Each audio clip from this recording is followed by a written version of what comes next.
I love driving with cracks in my windshield. Wouldn't you want to drive like that? Yeah, not fun. And that right there is the motto of this game. Nah, I'm just kidding. WRC5 is, it's okay. Just, ignore this, that, and, that right there. Now, I've covered some games in this series like WRC6 and WRC7, and I want you to check out this one as well. But just, to spoil a little bit, not worth it. This was released in 2015. This number right here, guys.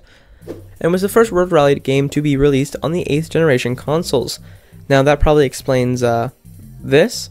I can't blame the game too much. I'm pretty sure that wasn't there, or the reviews would be a lot worse. It has to do with the PS5. Now, I could plug my PS4 in and record on there, but instead, I'm just not going to take points off for it. But I'm going to mention it a lot. And my thoughts are the jump from PS3 to PS4 to PS5 caused some upscaling issues. The main mode of the game is your career. This follows either Junior WRC, WRC2, or the Mythic WRC. If you follow the sport, all the heroes of the sport are here to play, like Sebastian here, who, while I don't watch the sport and I don't know who he is, I do know he is one of the best.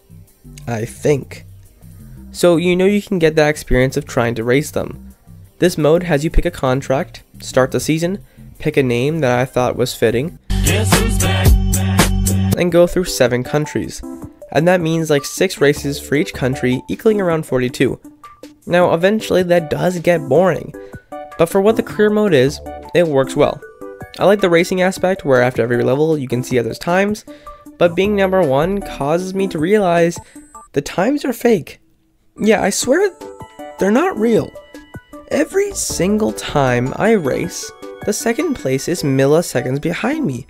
Even when I crash or restart or just do something stupid, which makes me believe these times are made to inflate my ego. It's working. After every sequence, you can repair your car, and this system is okay. It really doesn't matter. If your car breaks, it's not all over because it doesn't do much. Unlike if your car doesn't work in something like NASCAR or real life. So while it's fun racing, the career mode doesn't offer much more than what the game has to offer or is advertised.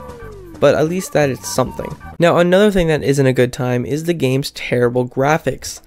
Like, goddamn, this shit sucks. I know it was made on like the PS3, but that's not an excuse to be this bad on a PS4 or PS5. They just look bad and make the game look cheap. Another aspect that makes the game just not good is the clipping throughout the map. Random trees will just be in the middle of the road for no reason. How did this manage to get in the final product? The maps themselves are set a little weird for no reason. Certain aspects just don't make sense, and I can't really explain it. But it definitely doesn't help its already tanking performance. And another thing, these things right here are what tell you the next turn, so you don't, But sometimes they appear wrong, and it's super annoying. I'm not even sure how, but I've managed to go the wrong way because of this. Let's move off the maps and graphics and talk about the cars, because they look surprisingly good. With the contract system, you can't really choose a car. It gives you one depending on the contract you sign, which kinda sucks. Either way, the car looks good, the models are well made, and despite the terrible graphics, I feel like the cars are the one thing that stands out, and I really like the designs. And they don't only look good, they sound good. And to make it worse, he was just a monkey.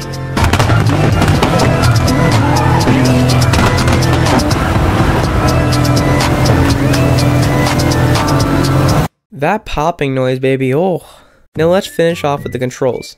I'll tell you one secret. This game is the worst of the other 2 that I have played when it comes to controls. Well, when it comes to everything, for that matter. Now that makes sense, of course, it's the earliest game in the series from the 8th generation. But boy, does the car feel really bad. The turning feels off, the acceleration feels slow, everything is just worse. And for days it felt like that. But eventually you do get used to it. But that doesn't excuse just how bad the driving mechanics feel. They just feel sluggish.